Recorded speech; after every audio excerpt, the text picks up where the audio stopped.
Colorado is losing half of its best early warning system against COVID-19. At the risk of stating the obvious, that's bad. Aurora's mayor backed out of an interview about police reform yesterday. We are back today with new questions about alleged photos showing Aurora police mocking the death of Elijah McClain. I'll have a word about a missed opportunity for Aurora police to keep their promise of transparency. A law is changing because of a situation we talked about here. And can we talk about this situation? Really chew it over. Next. We have not started our nightly conversation here with COVID-19 news in a while, and that has been good news, but this is not. Colorado's main testing site is having supply issues, so it's going to have to cut its hours in half, just at the time when Colorado needs that testing to know if we are seeing a surge like so many other states. Drive-up testing at the Pepsi Center in Denver is going to get cut down to 5 days a week and 4 hours a day. It was already scheduled to be closed from July 3rd to the 6th due to the holiday. Remember, that widespread testing, this is the big site, that is our early warning system. It's like losing half the fire alarms in your house when there are arsonists in the neighborhood. This scale down is due to the test kit shortage, so it's indefinite. Colorado's also been seeing a surge in demand for that testing, though. 5,800 tests conducted yesterday, and that is down from last week's even higher test numbers. So again, it's a bad time to lose testing capacity. The state is concerned enough that it's closing bars to in-person service again, just 2 weeks after that was allowed once more. Bars have been bad decision central in a number of other states, so Colorado's trying to keep the Lodo bros from being our state's super spreaders. Cases in Colorado, they have ticked up a bit. Hospitalizations seem to have found their floor. They're no longer dropping continuously as they have been for weeks. We just keep sitting around 140 coronavirus patients in our state's hospitals. So you know the drill. Keep wearing the masks. Protect at-risk people. Hope for the best. The FBI just revealed in the last few minutes that since last year, the FBI has been investigating the death of Elijah McClain and the role of Aurora police officers. And if the new allegations are true, some Aurora police officers have thrown gasoline on the fire ignited by McClain's death. Sources tell us 3 Aurora police officers are facing discipline for taking photos at that spot, mocking the carotid hold that was used on the 23-year-old who didn't survive a trip home from the store. Aurora's police chief is not saying what discipline she's recommending for those officers involved. She's not talking today. Aurora's mayor, Mike Kaufman, backed out of talking to our Steve Stager yesterday, but agreed to sit down today to talk about the topic of reforming the Aurora Police Department. And Kyle, one of the topics we talked about is a potential Justice Department investigation. It was interesting to read in the release from the FBI just a few minutes ago that the city has been cooperating with the FBI's potential investigation into civil rights issues in the city of Aurora for a while. I talked to Kaufman today. He says he just learned about the internal affairs investigation into these officers this morning. He says he was not going to comment directly on specifics because of the ongoing investigation, but he did acknowledge it is yet another in a long line of embarrassments for Aurora police. I'm not defending this. I think it's an embarrassment to the city. I'm deeply disappointed. It will be adjudicated. There will be justice. And I don't think it reflects on the entire department. If the reports are proven true and these officers did do this, what should happen? I'm not going to. There's a disciplinary process that it's going through. I don't want to compromise that process with undue influence and jeopardize it. And so it just needs to go forward. This incident, which I know you've said you can't say much about, is just one of many very public incidents for the Aurora Police Department. Do you feel that that department needs a restructuring? Well, we are in the middle of looking for a new chief of police.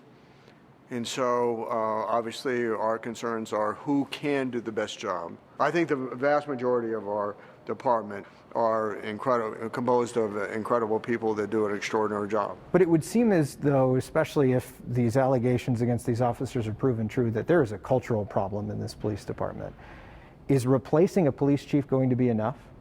Well, I don't know if several members inappropriately acting out is endemic of the whole department. You also had an officer who was drunk behind the wheel of his car, and a lot of other officers who worked to... Well, there were the officers, unfortunately, in leadership that are no longer there, that shortly after that issue became public, either retired or were forced out.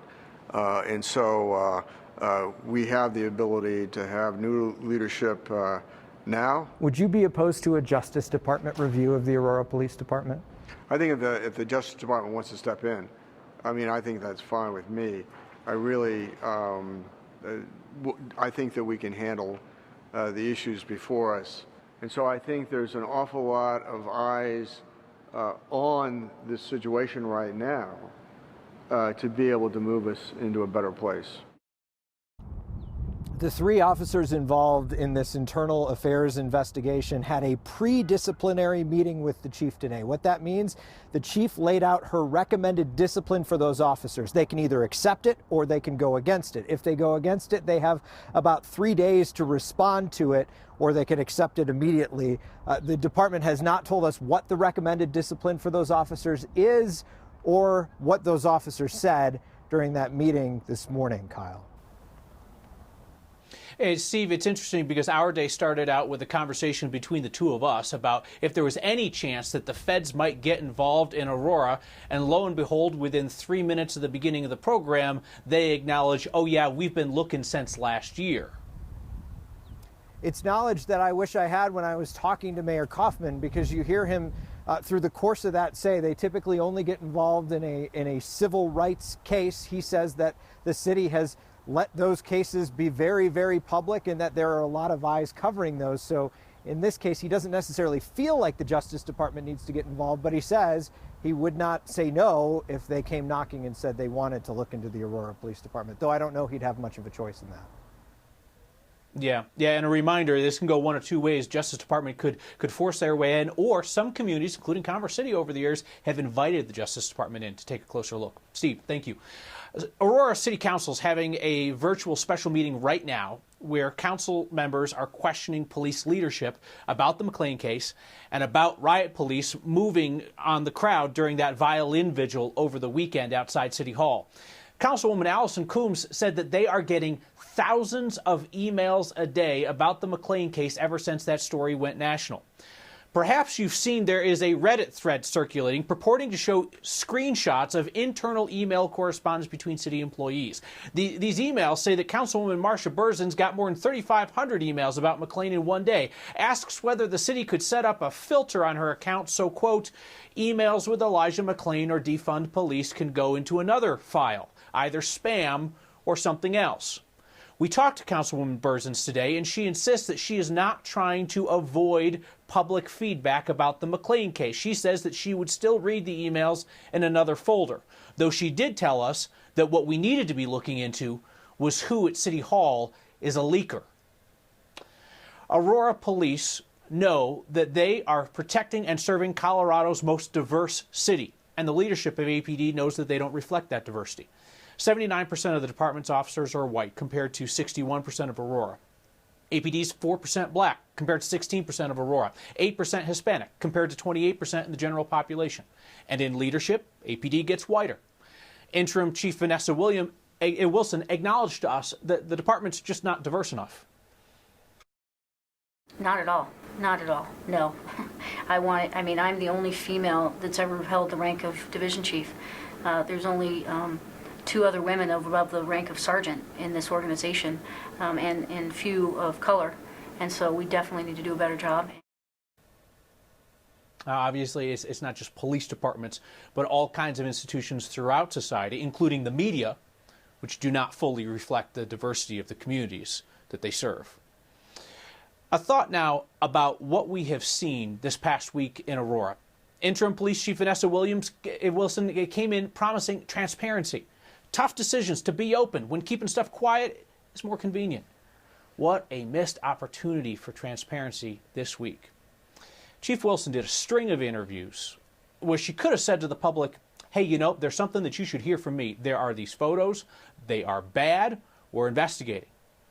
But Chief Wilson didn't say that or anything about those photos until journalists found out a few hours later and had to go back to APD to ask.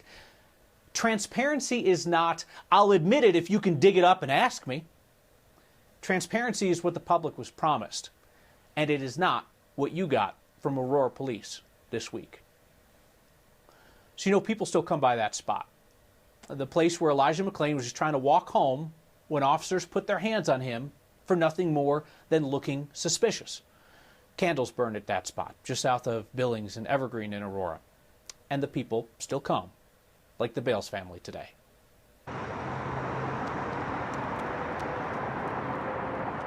I feel a lot of anger. The emotions are very high.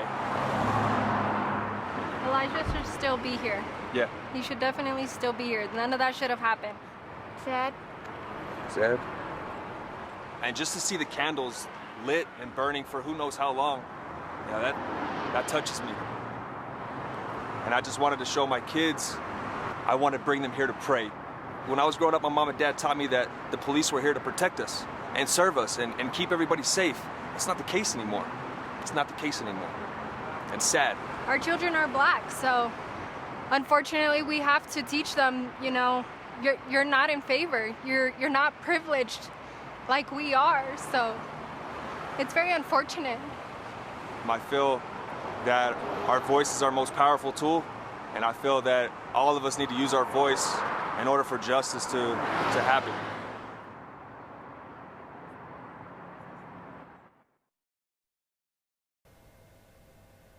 Colorado's going to send another white guy to the U.S. Senate, like all but two in our state's history, if I'm not mistaken. Hey, kudos to the first person who can name the only two minority senators in Colorado history.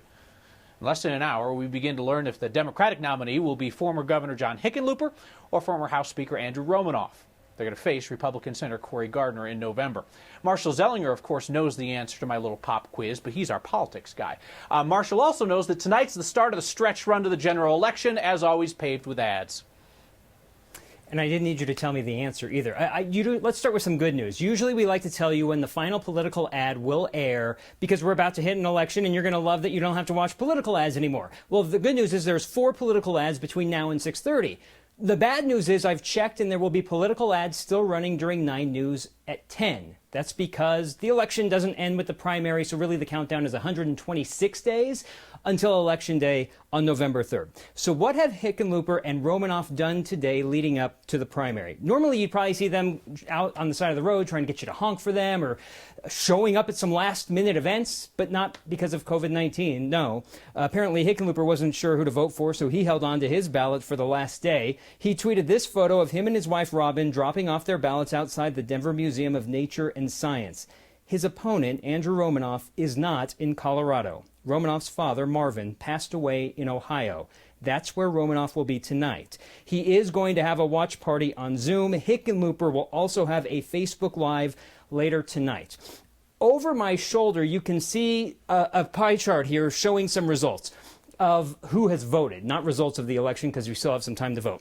The blue section is the of unaffiliated voters. These are the Democratic ballots that have been returned. The red section is unaffiliated voters who have turned in the Republican ballot. And then the purple is still in process of being recorded. About 1/3 of the vote so far has been from unaffiliated voters turning in Democratic ballots, Kyle. And so far, 2 in 5 overall active voters have voted so far as of 4 o'clock. Work from home has had a devastating impact on Marshall Zellinger, who used to have a touchscreen telestrator as large as a small car and now is forced to look at a tiny computer monitor on his desk behind him at home. I do what I can. The laws haven't kept up with the times, and I just don't think people thought doctors would do this. The system failed her mom. Well, then let's fix the system. We did. Next. The case of a fertility doctor in Grand Junction accused of fathering more than a dozen children with his patients is going to change state law. That looked unlikely when the state legislative session got scrambled. Here's 9 Wants to Know's Chris Vanderveen with an update. Before we get to the surprise that came out of this building, let's reintroduce you. Hi, Maya. Hello. Can you turn your video on? Reintroduce you to Maya Emmons Boring. Can you tilt down just a smidge? Our reluctant protagonist. We are up to 16. I'm one of 16 siblings. All of whom now believe. Can I show you something? Believe the doctor we interviewed in his driveway in Grand Junction last year is their father. Did you father these children? That's an impertinent question. Dr. Paul Brennan Jones has yet to admit what Maya and the others claim in their ongoing lawsuit, that he used his own sperm instead of sperm from anonymous donors when he artificially inseminated their mothers decades ago in Grand Junction. After our initial story aired last year, I remember having a conversation with the governor. Representative Carrie Tipper decided it was time to author this bill. And the governor's team said, well, that has to be illegal. And I said, well, that's what I thought. House Bill 1014, a bill that would criminalize future cases of so-called fertility fraud. A bill that sailed through multiple committee votes, sailed until the session stopped due to the pandemic. I didn't think it would go through. Maya was told a bill her story inspired would have to wait. And it probably wouldn't make it through this session, and we'd have to start over again in January. And so, what had started with an online genealogy test kit and a random email from a woman claiming to be her half-sister, it all seemed dead. That is, until the very end of the rescheduled legislative session. And this email. And now it's just waiting for the governor's signature. That, much like parts of the bill itself, was authored by Carrie Tipper. Yes, it passed. So I'm really proud of Maya and her family because we couldn't have done it without her. On the very last day of the session, legislators decided to unanimously pass House Bill 1014. It was an amazing surprise. Once the governor signs it, it's law in Colorado, telling those in the fertility industry what Maya says happened to her should not happen to anyone else. The laws haven't kept up with the times, and I just don't think people thought doctors would do this. A nice bow to a story she still prefers. She never had to co-author. Chris Vanderveen, 9 News. We return with a weed problem, just like your kid did after freshman year. The most Colorado thing we saw today. Neighbors lending neighbors some lawn equipment. Not a mower or a weed whacker, no. Pat Ivers needed help clearing weeds on his property in Littleton. He's a beekeeper, so he didn't want to use any pesticides that could harm the bees. So over comes his neighbor with goats to lend. Joe brought over Dijon, Daisy, and Virga. We understand the weeds were delicious, and now they're gone. Our political pop quiz tonight asked you to name Colorado's only 2 non-white senators in state history. They are Democrat Ken Salazar and Democrat-turned-Republican Ben Nighthorse Campbell. A couple of you got it right away. Catherine and whoever Denver Wolverine is on Twitter. Todd says, Kyle, with your comments about police, I really hope you never need to call them. I hope for the best for you. Todd, I have had a lifetime of positive and safe interactions with police. The issue is that every American should be able to say that. See you next time.